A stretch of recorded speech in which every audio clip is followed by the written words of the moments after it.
السلام علیکم ورحمۃ اللہ وبرکاتہ۔ الحمد للہ نحمده ونستعینه ونستغفره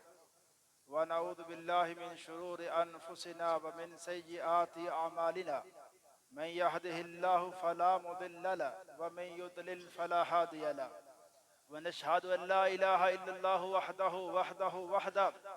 ونشهد ان سيدنا ومولانا محمدا عبده ورسوله. أما بعد فإن خير الحديث كتاب الله، وخير الهدي هدي محمد صلى الله عليه وسلم، وشر الأمور محدثاتها، وكل محدثة بدعة، وكل بدعة ضلالة، وكل ضلالة في النار. اللهم صل على محمد وعلى آل محمد كما صليت على إبراهيم وعلى آل إبراهيم إنك حميد مجيد. اللهم بارك على محمد وعلى آل محمد كما باركت على إبراهيم وعلى آل إبراهيم إنك حميد مجيد. وما تشاءون إلا أن يشاء الله إن الله كان عليما حكيما يدخل من يشاء في رحمته والظالمين عد لهم عذابا أليما. ہر قسم کی تحمید و ستائش کی بڑائی اللہ وحدہ لا شریک کی ذات کے لیے، اور اللہ تعالیٰ کی حمد و ثنا کے بعد بے شمار لا تعداد انگن درود السلام امام الانبیاء امام الحرمین سید الثقلین جد الحسن والحسین جناب محمد رسول اللہ صلی اللہ علیہ وسلم کی ذات اقدس و ذات طیبہ پر حضرات اللہ تعالیٰ کا لاکھ شکر ہے اور اس کا فضل و کرم ہے ہم پر کہ اس نے ہمیں صحت اور تندرستی کے ساتھ ہماری زندگیوں میں یہ ماہ مبارک، یہ ماہ رمضان اور یہ ماہ قرآن اور یہ ماہ غفران، ایسا مہینہ جس میں اللہ تعالیٰ کا انسانوں کو بہت زیادہ قرب حاصل ہوتا ہے. اللہ تعالیٰ اس مہینے میں اپنے بندوں کو ہر طرح سے، جو بھی انسان اللہ تعالیٰ کے سامنے اپنے گناہوں کی معافی مانگے اور اس مہینے میں یہ اپنی اگر روٹین جو ہے اپنے معمولات کو بہتر کرنا چاہے،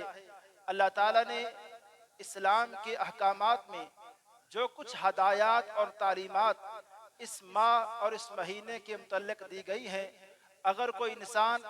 اس مہینے کو بھرپور طریقے سے گزارے. میں شروع ہی کے اندر ایک حدیث سنانا چاہوں گا. پیغمبر علیہ السلام نے فرمایا، اے لوگو، ایک جمعے سے لے کے دوسرے جمعے تک اور ایک رمضان سے لے کے دوسرے رمضان تک اگر درمیان کے جو گناہ ہیں، غلطیاں ہیں صغیرہ، اللہ تعالیٰ صرف ایک رمضان کے بعد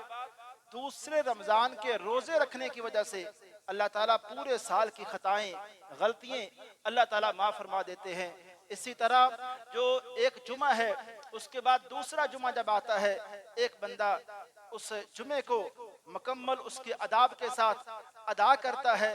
اللہ تعالیٰ ہفتے بھر کی غلطیاں اس کی معاف فرما دیتا ہے.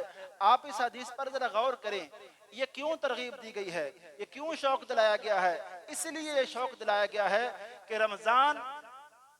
کی طرح بالکل جمعہ بھی، جس طرح جمعہ کے بعد دوسرا جمعہ آتا ہے، انسان اگر جمعے کو بھرپور طریقے کے ساتھ، تیاری کے ساتھ، وقت پہ مسجد تشریف لا کے اگر کوئی انسان پہلے کچھ نوافل پڑھے، اللہ تعالیٰ سے رابطہ بھی قائم کرے اور ایک بھرپور طریقے سے جمعہ کا جو دن گزارے، تو پورے ہفتے کے جو دن ہیں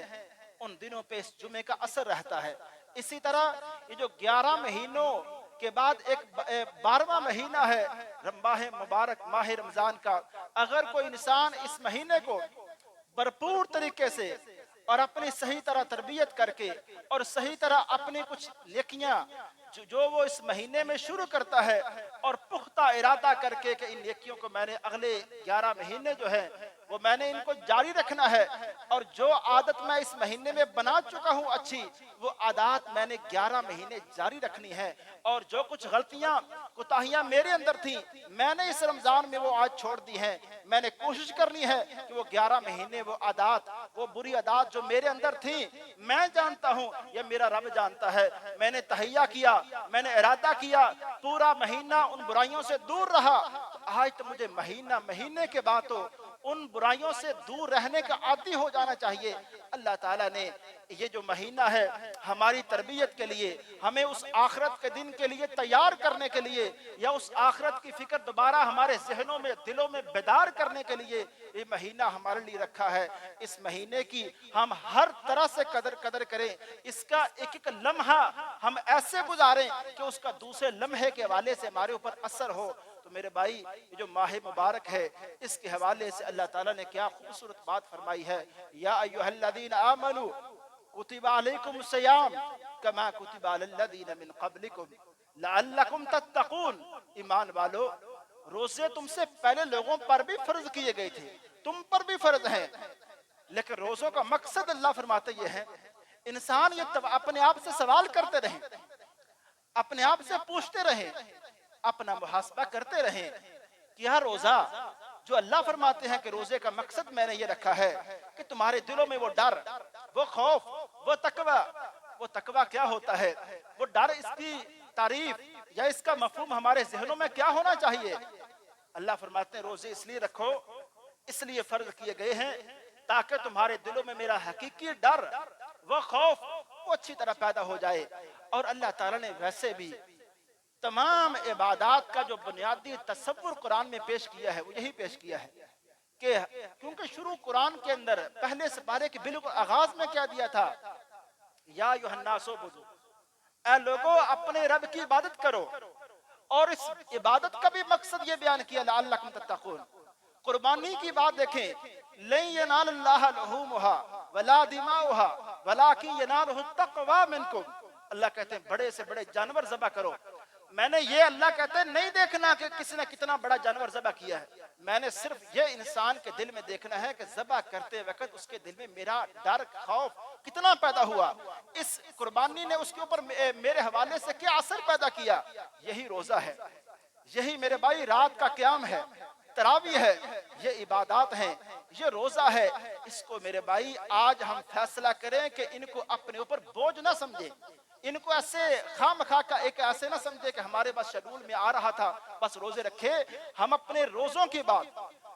ایک دن کے بعد دوسرے دن کے حوالے سے اپنے آپ سے پوچھتے رہیں، سوال کرتے رہیں کہ آج دوسرا رمضان ہے، آج تیسرا ہے، آج چوتھا ہے، میرے اندر کیا تبدیلیاں پیدا ہو رہی ہیں، میرے اندر کیا بہتری آ رہی ہے، میرے اخلاق میں اگر کوئی مسئلہ تھا میں اس میں اپنی جو زبان ہے اس کا اچھا استعمال نہیں کرتا تھا، آج میں 5ویں رمضان ہو چکا ہے، آج 6واں 7واں 10واں رمضان ہو چکا ہے، آج الحمدللہ اس حوالے سے میں نے اپنے اوپر کنٹرول کر لیا ہے، میں نے اپنی یہ تربیت کر لی ہے کہ میری آج گفتگو کے حوالے سے کم از کم یہ جو غلطی میں نے دور کر لی ہے۔ تو میرے بھائی یہ وہ مہینہ ہے، اس مہینے کو میں اور آپ غنیمت جان کر اس کی ایک ایک عبادت، قرآن کی تلاوت ہو، اللہ کے سامنے ہاتھ اٹھانا ہو، روزہ رکھنا ہو، افطار کی وہ لمحات ہوں، جو بھی انسان اس ماہ مبارک میں لمحات گزارتا ہے اس کو ایسے گزارے کہ اپنا ایک اس ماہ مبارک میں ایک ہدف، ایک چارٹ بنا لے، ایک پیج کے اوپر لکھ لے کہ اس ماہ مبارک میں میرے یہ ہدف ہیں۔ میں مثال دیتا ہوں کہ ہمارے ہدف کیا ہونے چاہیے۔ ایک ہدف ہونا چاہیے کہ ہم ہر طرح سے اپنے دلوں میں یہ بات مضبوط کریں گے، اپنے آپ کو سمجھائیں گے کہ اس مہینے کے اندر کہ ہماری زندگیوں میں ہم جو نیکیاں کر لیں، ہم جو خیرات کر لیں، ہم جو نمازیں پڑھ لیں، ہمارا اپنے رب کے اوپر یہ ایمان ہونا چاہیے کہ ہمیں اپنی عبادات کے اوپر بھروسہ نہیں ہے، ہمیں اپنی بڑی بڑی نیکیوں کے اوپر، ہر سال حج کرنے کے اوپر، میرے بھائی خانہ کعبہ کے اعتکاف کے اوپر اور بڑی بڑی عبادات کے اوپر ہمیں اپنے آپ کو سمجھانا چاہیے اور اپنے آپ کا ذہن پکا کرنا چاہیے۔ عبادات کے اوپر بھروسہ نہیں، ہر وقت ہمارے ذہنوں میں بات ہونی چاہیے کہ رب کی رحمت، رب کا فضل اصل چیز ہے، کہ رب کا فضل نہ ہو، رب کی رحمت نہ ہو،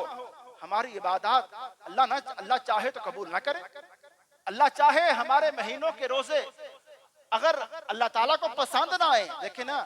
کبھی ہم اندازہ لگائیں، حضرت ابراہیم علیہ السلام خانہ کعبہ جہاں ہم جانے کو اپنا شرف سمجھتے ہیں، اگر چلے جائیں تو کہتے ہیں کہ اللہ کا بڑا ہی کرم ہو گیا۔ وہ گھر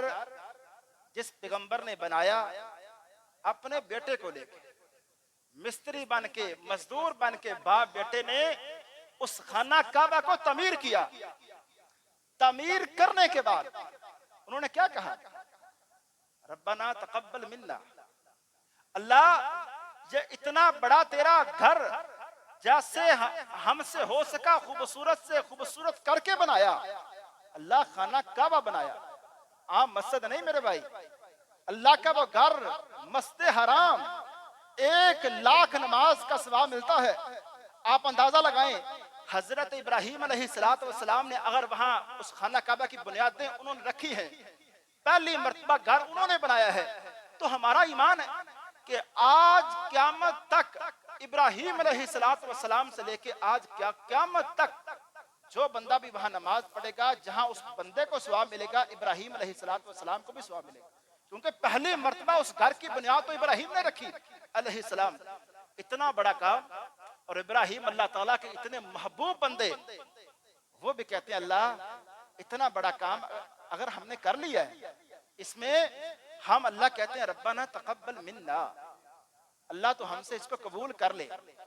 تو میرے بھائی، عبادات کے بعد، قیام اللیل کے بعد، روزہ افطار کرنے کے بعد، روزے افطاری کے وقت بھی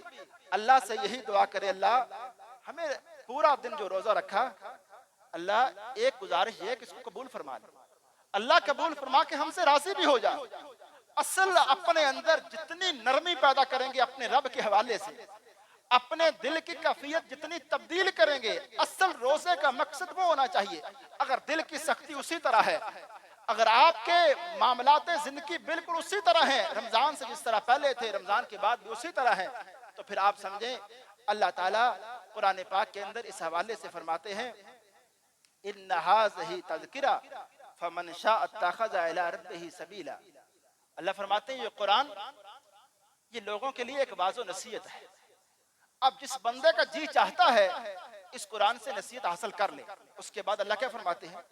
وَمَا تَشَاءُونَ إِلَّا أَن يَشَاءَ اللَّهُ، جو تم چاہتے ہو انسانوں وہ نہیں ہو سکتا، جو تم چاہتے ہو وہ نہیں ہو سکتا، ہوگا وہی جو اللہ چاہے گا۔ کیوں؟ ان اللہ کان علیما حکیما، اللہ کو ہر بات کا خوب علم بھی ہے، اور اللہ تعالیٰ کے فیصلوں میں خوب حکمت بھی ہے۔ اللہ جو انسان کے لیے کرتا ہے وہ انصاف کے بالکل عین مطابق ہوتا ہے۔ اور اس کے بعد اللہ تعالیٰ کیا فرماتے ہیں یدخل من یشاء فی رحمتہ، نمازیوں میں سے، صدقات و خیرات کرنے والوں میں سے، روزے داروں میں سے اللہ جس کو چاہے اپنی رحمت میں داخل کر لے، جس کو نہ چاہے داخل نہ کرے۔ تو اللہ تعالیٰ سے ہمیں یہی دعا کرنی چاہیے، بلکہ صحیح البخاری صحیح مسلم کی حدیث عرض کرتا ہوں میرے بھائی، پیغمبر علیہ السلام نے فرمایا ما من احد یدخلہ عملہ الجنہ، تم میں سے کسی بندے کو اس کا عمل جنت میں داخل نہیں کروائے گا، تم میں سے کسی بندے کو اس کا عمل جنت میں داخل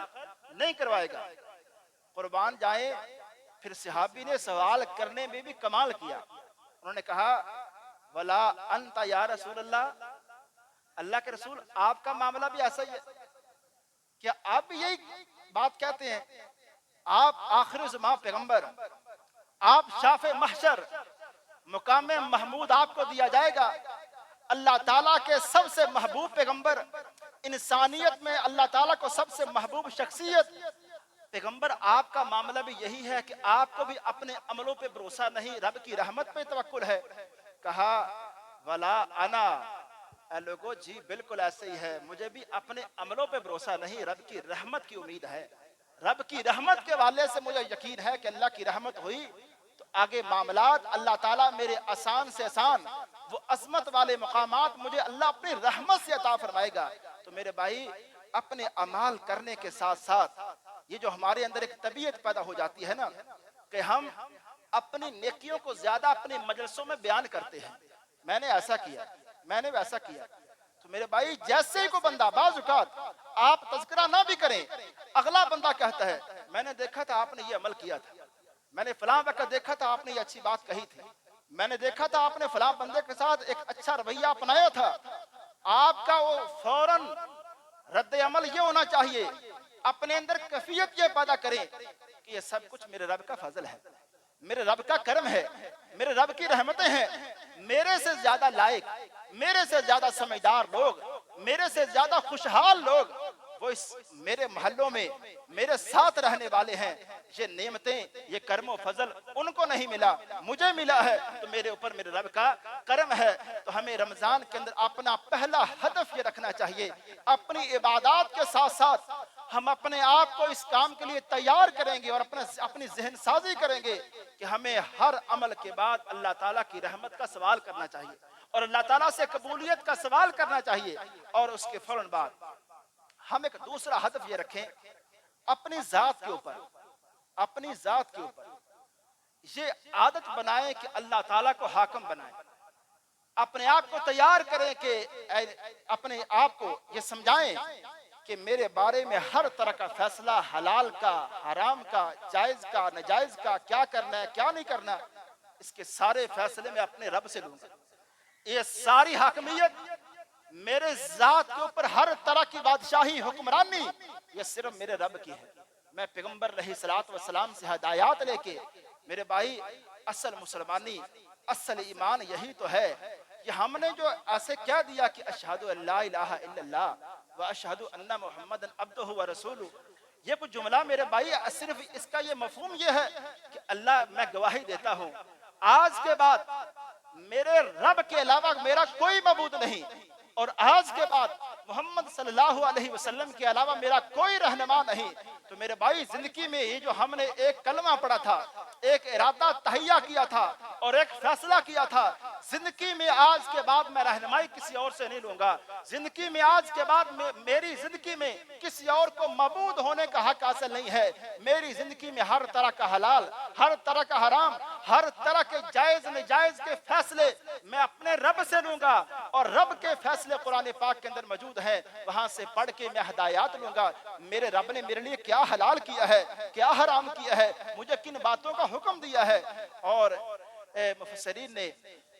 یہ وضاحت کی ہے، ایک بندہ اگر یہ دیکھنا چاہے کہ اس کے دل میں تقویٰ کیا ہے، اس بات کو میں اور آپ ذرا سمجھے اچھی طرح، اگر کوئی بندہ جاننا چاہتا ہے کہ میرے میں تقویٰ ہے، اللہ کا ڈر ہے، یہ اگر کوئی جاننا چاہتا ہے، اس کا آسان طریقہ یہ ہے میں اپنے آپ سے دوسرا ہی سوال کروں کہ میں رب کی ہدایات پہ کتنا عمل کر رہا ہوں، رب نے جن باتوں سے منع کیا میں ان سے کتنا رک رہا ہوں، اگر تو رک رہا ہوں اور ہدایات پہ عمل کر رہا ہوں تو سمجھے اس رب کا احترام، اس رب کا ڈر میرے اندر ہے۔ تو اگر صرف میں رب کی ایک بھی ہدایات، رب کی ہدایات کی پرواہ نہ کروں، میں بار بار اپنے بھائیوں سے گزارش کر چکا ہوں کہ میرے بھائی رات بھی تراویح کے درس میں نے یہ گزارش کی، میں نے قرآن پہ غور کیا، احادیث کے حوالے سے میں نے غور کیا کہ مجھے کوئی ایک حدیث ایسی مل جائے، قرآن کی کوئی ایک آیت ایسی مل جائے جس میں یہ مفہوم بیان کیا ہو۔ اللہ یہ فرمائیں کہ لوگوں آپ میں سے کامیاب ترین لوگ وہ ہیں جو دنیا میں اچھی تجارت کر کے میرے پاس آئیں، دنیا میں کامیاب وہ ہیں جو اللہ سے اللہ ڈگریاں حاصل کر کے، اللہ سے اللہ نوکریاں منصب پہ آ کے وہ میرے پاس آئیں تو وہ کامیاب ہیں۔ میں یہاں دوسرے جو ایک طرف وہ بات لازمی کرنا چاہوں گا، میرے بھائی اسلام آپ سے تقاضا نہیں کرتا آپ دنیا داری چھوڑ دیں، آپ دنیا سے بالکل الگ ہو جائیں، لیکن میرے بھائی یہ رویے بھی تو ٹھیک نہیں کہ ہمارا ہر طرح سے مقصد زندگی، ہر طرح سے ہماری ترجیحات، ہر طرح سے ہماری سوچوں کا محور اور ہماری 24 گھنٹوں میں زیادہ تر محنت کا جو مرکز ہے وہ صرف اور صرف میرے بھائی دنیا داری ہے۔ ہم اس طرف محنت بھی کرتے ہیں اور اس طرف ہمارے تبصرے، ہماری آپس میں میٹنگز، اس کے اصل موضوع یہ ہے کہ ہمارا تجارت، ہمارا بزنس، ہماری دنیاوی فلاں جو خوشحالی ہے کس طرح کیسے بہتر ہو سکتی ہے۔ میرے بھائی کبھی زندگی میں ہم ایسا بھی تو ہو سکتا ہے، ہم بزنس مین، ہم تاجر یا ہم اچھی نوکریوں مناسب والے بندے، کیا کوئی میٹنگز ہفتے میں دن میں ایسے بھی رکھ سکتے ہیں کہ ہم اپنی اس آخرت کے حوالے سے، اس کامیابی کے حوالے سے جس میں قرآن نے کہا، اللہ فرماتے ہیں کل نفس ذائقۃ الموت، ہر انسان نے موت کا ذائقہ تو چکھنا ہی چکھنا ہے، لیکن اللہ فرماتے ہیں جو بندہ روز قیامت اس جہنم کی آگ سے بچا لیا گیا اور جنت میں داخل کر دیا گیا، اللہ فرماتے ہیں فقد فاز، اصل کامیاب بندہ وہ ہے۔ ہم قرآن سے بھی تو پوچھے اے قرآن تو کامیاب کن لوگوں کو کہتا ہے، تیرے نزدیک کامیاب کون ہے؟ پہلے سپارے کے بالکل آغاز میں اللہ فرماتے ہیں وہ لوگ جو بغیر دیکھے چیزوں کو، بن دیکھے چیزوں کو، انہوں نے اللہ کو نہیں دیکھا، قیامت کے مناظر ان کو بیان کر دیے گئے، دیکھے نہیں، جنت جہنم کے حالات دیکھے نہیں، بیان کر دیے گئے، وہ ان ساری غیب کی ان سارے معاملات پہ وہ ایمان رکھتے ہیں۔ اللہ فرماتے وہ نماز پڑھتے ہیں، وہ زکوٰۃ ادا کرتے ہیں، وہ پہلے رسولوں کی تعلیمات پر وہ مکمل ایمان رکھتے ہیں، ان رسولوں کو پر ان کو سچا رسول مانتے ہیں، وبالآخرۃ ہم یوقنون، اور آخرت پہ یقین رکھتے ہیں۔ اللہ فرماتے ہیں یہ وہ لوگ ہیں 5 صفات والے، ہم المفلحون، جو کامیاب ہیں، جو اللہ کے ہاں کامیاب ہیں۔ آپ قرآن سے، آپ حدیث سے مضامین تلاش کریں اور دیکھیں، توجہ کریں، ایسا نہیں ہے کہیں کوئی ایک بھی حدیث کے اندر، قرآن کی کسی ایک آیت کے اندر یہ منع کیا گیا ہو کہ آپ دنیا داری نہیں کر سکتے، دنیا میں آپ محنت نہیں کر سکتے، اپنے لیے خوشحالی نہیں جمع کر سکتے، قرآن نے کہیں منع نہیں کیا۔ لیکن آج اللہ معاف کرے یہ مادہ پرستی کے اس دور کے اندر اصل خرابی صرف یہ ہے کہ امام حسن بصری رحمت اللہ کے پاس ایک بندے نے کہا امام صاحب آج حکمرانوں کے حالات اچھے نہیں ہیں، آج ہمارے حالات اچھے نہیں ہیں، آج دیکھیں ہر طرف مہنگائی آ چکی ہے اور آج ہر طرف پریشانیاں ہیں، لوگ ایک دوسرے سے لڑ رہے ہیں اور ہر طرف بے چینی کی فضا ہے۔ یہ امام حسن بصری ہے میرے بھائی، جو کہ تابعی ہیں، صحابہ کے بعد کے دور کی بات کر رہے ہیں کہ حالات صحابہ کے بعد کے کس طرح یکسر بدل گئے تھے، وہ یہ بات کر رہے ہیں۔ تو حافظ ذہبی رحمۃ اللہ پتہ کیا فرماتے ہیں اس امام حسن بصری کے اس تبصرے، اس واقعے کے اوپر؟ امام ذہبی فرماتے ہیں یہ تو حافظ ذہبی امام حسن بصری ہیں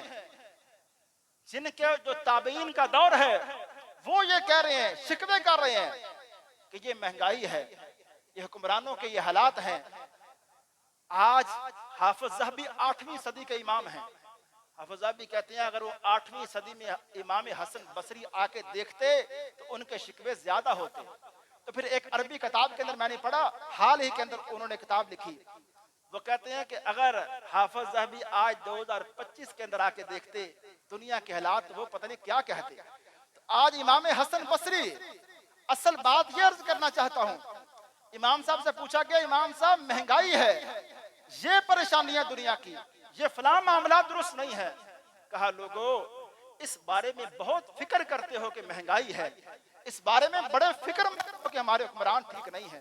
اس بارے میں بڑی آپس میں بحث کرتے ہو کہ ہم آپس کے ملک کے حالات، فلاں حالات کیسے درست کر سکتے ہیں۔ کہا اے لوگوں اس بارے میں اپنی مجلسیں کیوں نہیں لگاتے کہ اس آخرت کے دن کی ہم میں سے تیاری کس کی کتنی ہے، کس نے اس دن کے لیے کیا تیاری کر رکھی ہے، اس دن کے لیے ہماری فکر مندی کیا ہے، جس کے لیے اللہ تعالیٰ بار بار کہہ رہے ہیں اے لوگوں سارعوا الی مغفرات من ربکم، اپنے رب کی بخشش مغفرت حاصل کرنے کے لیے دوڑ لگاؤ اور اس طرف دوڑو کہ رب کی بخشش کو، رب کی مغفرت کو حاصل کرنے کے لیے۔ حضرات یہ جو ماہ مبارک ہے، یہ مہینہ ہم ایک ایسا اپنے اہداف بنا کے اپنے لیے ایک چارٹ تیار کریں، اپنے جہاں آرام کرتے ہیں وہاں ایک پیج کے اوپر لکھ کے لگا دیں، اپنے سرانے میں یہاں ایک پیج رکھ دیں کہ یہ چیزیں رمضان میں میں نے کرنی ہے جو رمضان سے پہلے میں نہیں کر رہا تھا، یہ عادات میں نے بدلنی ہے، میری اچھی عادات نہیں ہے، یہ رمضان میں میں نے کوشش کرنا ہے کہ ان غلطیوں کو میں نے اپنے اندر سے ختم کرنا ہے. جیسے ہی ایک ہفتے کے بعد ہم ایک غلطی دور کرنے کے عادی ہو چکے ہیں, اس پہ کانٹا لگائیں. یہ تو الحمدللہ اس پہ میں اپنے اوپر کنٹرول کر چکا ہوں, اور یہ نیکی اس کو میں شروع کر چکا ہوں, اس پہ ایک ٹک کر اپنا محاسبہ ہر دن کرتے جائیں. اور یہ جو گنتی کے دن ہیں, گنتی کے دنوں کو بڑا غنیمت جان کے دیکھیں. اس میں اللہ تعالیٰ نے بلا شک و شبہ اجر و ثواب کے لحاظ سے, اجر و ثواب کے لحاظ سے دیر لگا دیے ہیں. دیکھیں کہ افطاری کا وہ وقت ہے, افطاری کا وقت. پیغمبر علیہ الصلوۃ والسلام نے فرمایا وہ کیا لمحات ہیں, انسان بھوک کی شدت میں ہے, پیاس کی شدت میں ہے, اور اپنے رب کے سامنے اس ٹائم ہاتھ اٹھاتا ہے, کہتا ہے اللہ بھوک کی شدت ہے, پیاس کی بھی شدت ہے, جسم میں یا اللہ نکاحت کمزوری آ چکی ہے, لیکن اللہ میرے سامنے پانی بھی پڑا ہے, کھانا بھی پڑا ہے, لیکن اللہ اس کھانے کو کھانے سے اور اس پانی کو پینے سے اللہ تیرا ڈر مجھے روک رہا ہے, اللہ تیرا حکم مجھے روک رہا ہے. اللہ میں ڈر کے, صرف تیرا ڈر ہے, کسی کا ڈر نہیں. اللہ میں آج اس پانی کو پی لوں, مجھے میرے گھر والوں میں سے کوئی روک نہیں سکتا. اللہ اس کھانے کو کھا لوں, مجھے کوئی ملامت نہیں کر سکتا. اللہ ملامت کرے گا, میں اپنے اوپر جواب دے سکتا ہوں, میں کسی کی بات اللہ نہیں سن سکتا. اللہ اس کھانے سے, اللہ اس پینے سے صرف تیرا ڈر, تیرا حکم ہے جو مجھے روک رہا ہے. تو یہ واسطے دے کر, یہ وسیلے دے کر پھر اپنے رب کے سامنے دعائیں بھی کریں, اپنے دلوں کو زیادہ سے زیادہ نرم کریں. میرے بھائی دلوں کو نرم کیسے کیا جاتا ہے؟ آپ کیسے کہہ سکتے ہیں کہ آپ کا دل نرم ہو چکا ہے؟ دیکھیں, آپ کا لوگوں سے رویہ بدل جائے, آپ کا اخلاق میں واضح تبدیلی آ جائے, آپ مسجد کے اندر آئیں, ایک دوسرے بھائی کے لیے اتنی سپیس رکھیں, اگر اس سے غلطی ہو گئی ہے آپ نظر انداز کریں, چھوٹی چھوٹی باتوں پہ اتنی طویل بحث نہ کریں کہ وہ بات, اصل بات ختم ہو جائے اور ایک دوسرا تنازع شروع ہو جائے. جیسے جیسے آپ لوگوں کے حوالے سے اپنا رویہ بدلیں گے, آپ کے دلوں میں نرمی آتی جائے گی, اور ایک بات بار بار اپنے آپ کو آپ سمجھائیں گے. جو بھی تعریفیں کسی بھی حوالے سے آپ کو بندہ کرے گا, آپ خود کو سمجھائیں گے یہ سب کچھ اگر میرے اندر کوئی تبدیلی آ رہی ہے, میرے اندر کوئی بہتری آ رہی ہے, اس میں میرے رب کا میرے اوپر ایک کرم ہے. یہ اصل کمال میرے رب کا ہے, اصل تعریف میرے رب کی ہے. اسی طرح میرے بھائی, آپ دن کا جو آغاز کریں سحری سے, اگر آپ روزے کی جو مصروفیات ہیں ان کا آغاز کر رہے ہیں, تو سحری کھانے کے بعد کوشش کریں کہ جلدی مسجد کی طرف جائیں. اذان کے ٹائم آپ مسجد کے بالکل قریب پہنچ جائیں, مسجد کے اندر داخل ہو جائیں. اور اگر آپ یہ اپنی عادت ماہ مبارک میں بنائیں گے, کوئی بھی نماز ہے, اذان کے وقت آپ مسجد میں اب اگر آ چکے ہیں, کتنی عظمتیں, کیا فضیلتیں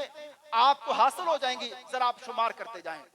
آپ پہلی صف کے نمازی بنیں گے, دائیں جانب آپ بیٹھ جائیں گے. اذان اور اقامت کے درمیان, اذان اور اقامت کے درمیان یہ وہ وقت ہے, پیغمبر علیہ الصلوۃ والسلام نے فرمایا کہ اس وقت میں جو دعا ہے کبھی رد نہیں ہوتی. چوتھی بات سمجھیں کہ جیسے آپ پہلے آئیں گے,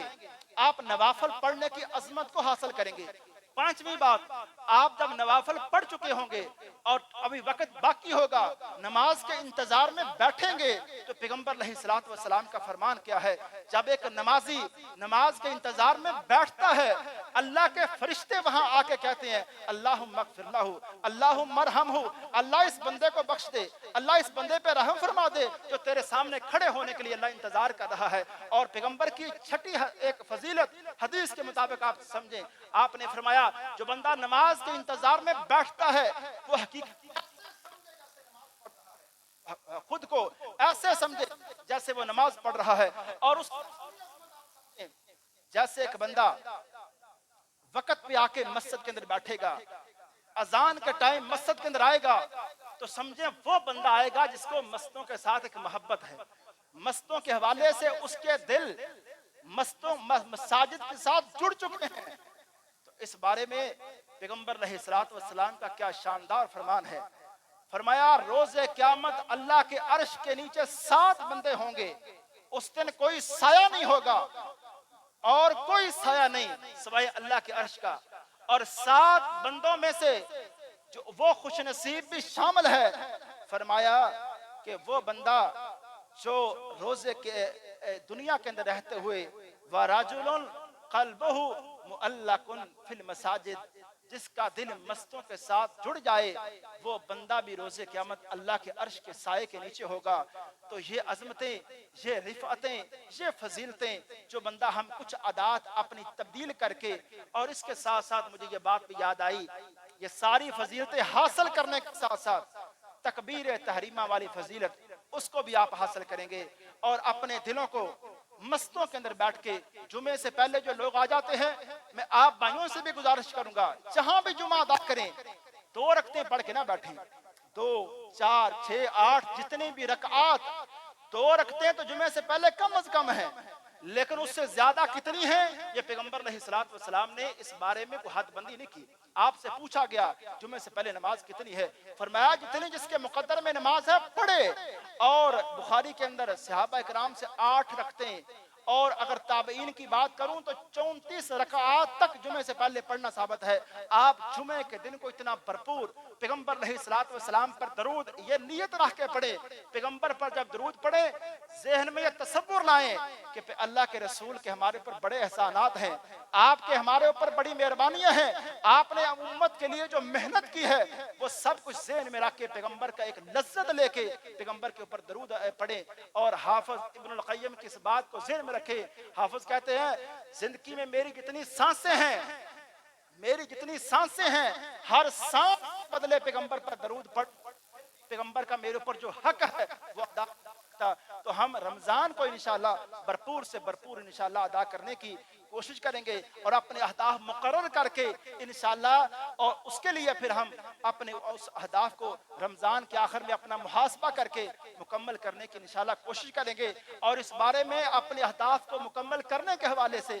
اپنے رب سے بار بار دعا کریں گے، اور وہ ہدف اگر پورے ہو تو پھر اللہ تعالیٰ کا شکر ادا کریں گے کہ اللہ تعالیٰ نے ہمارے اوپر یہ رحمت کر دی ہے۔ وما علیہ الا البلاغ۔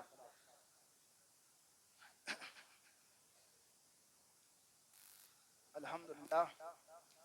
نحمده ونصلي على رسوله الكريم، اما بعد فإن خير الحديث كتاب الله، وخير الهدي هدي محمد صلى الله عليه وسلم، وشر الأمور محدثاتها، وكل محدثة بدعة، وكل بدعة ضلالة، وكل ضلالة في النار۔ اللهم صل على محمد وعلى آل محمد كما صليت على إبراهيم وعلى آل إبراهيم إنك حميد مجيد۔ اللهم بارك على محمد وعلى آل محمد كما باركت على إبراهيم وعلى آل إبراهيم إنك حميد مجيد۔ ربنا آتنا في الدنيا حسنة وفي الآخرة حسنة وقنا عذاب النار۔ ربنا آتنا في الدنيا حسنة وفي الآخرة حسنة وقنا عذاب النار۔ اللهم اشف مرضانا ومرضى المسلمين، اللهم اشف مرضانا ومرضى المسلمين، اللهم أجرنا من النار، اللهم أجرنا من النار، اللهم أجرنا من النار۔ اللهم إنا نسألك جنة الفردوس، اللهم إنا نسألك جنة الفردوس۔ سبحان ربك رب العزة عما يصفون، وسلام على المرسلين، والحمد لله رب العالمين۔